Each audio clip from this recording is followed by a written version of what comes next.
वेळी अवेळी आल्या पावसाने सोयाबीन, भुईमूग, उडीद, मूग पिकांबरोबरच बोंडअळीच्या वाढत्या प्रादुर्भावाने कापसाचे सुद्धा मोठ्या प्रमाणात नुकसान झाले आहे। त्यामुळे बळीराजा पुन्हा अडचणीत सापडला आहे। मृग नक्षत्राच्या प्रारंभापासूनच पिकाला पोषक ठरेल असा पाऊस आला, त्यामुळे बळीराजा चांगला सुखावला होता। मात्र कालांतराने वेळी अवेळी पावसाने जोरदार हजेरी लावल्यामुळे सोयाबीन, भुईमूग, उडीद, मूग इत्यादी पिकांना चांगलाच फटका बसला आहे। त्यातच सोयाबीन व भुईमूग काढणीच्या ऐन वेळेत आलेल्या अचानक आणि जोरदार पावसाने हाती येणारे पीक मातीमोल झाले, त्यामुळे शेतकरी चांगलाच अडचणीत सापडला। त्यातच आता भरीसभर पराटीवर सुद्धा आता बोंडअळीने चांगलाच धुमाळूळ घातल्याने शेतकऱ्यांच्या आर्थिक अडचणीत पुन्हा भर पडली आहे।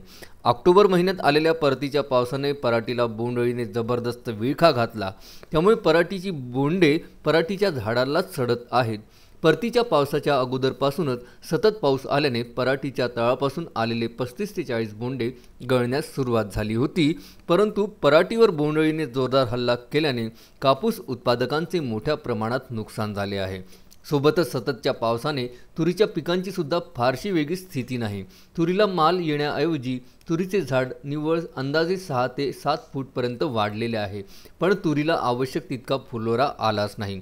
प्रमाणापेक्षा तुरीचे झाड जास्त वाढू नये आणि तुरीचे उत्पादन वाढावे यासाठी काही शेतकऱ्यांनी तुरीच्या झाडाची शेंडे कापणी केली, पण काही एक उपयोग झाला नाही। त्यामुळे तुरीचे पीक सुद्धा शेतकऱ्यांच्या हातून निसटलेले आहे। संकटग्रस्त शेतकऱ्यांना दिवाळीपूर्वी आर्थिक सहाय्य देण्याची मागणी शेतकरी वर्गातून होत आहे। या संदर्भात विनोद गावंडे म्हणतात, सुरुवातीपासूनच बोंडअळीचा प्रादुर्भाव, त्यातच यावर्षी प्रथमच नव्याने आलेल्या बोंडअळीच्या प्रादुर्भावाने सततच्या पावसामुळे कापसाची निश्चित वेचणी करता आली नाही, त्यामुळे मध्यंतरी लाल्या रोगाने कापसाचे मोठ्या प्रमाणात नुकसान झाले आहे। अशावेळी शासन स्तरावरून शेतकऱ्यांना भरपाई मिळावी अशी अपेक्षा आहे।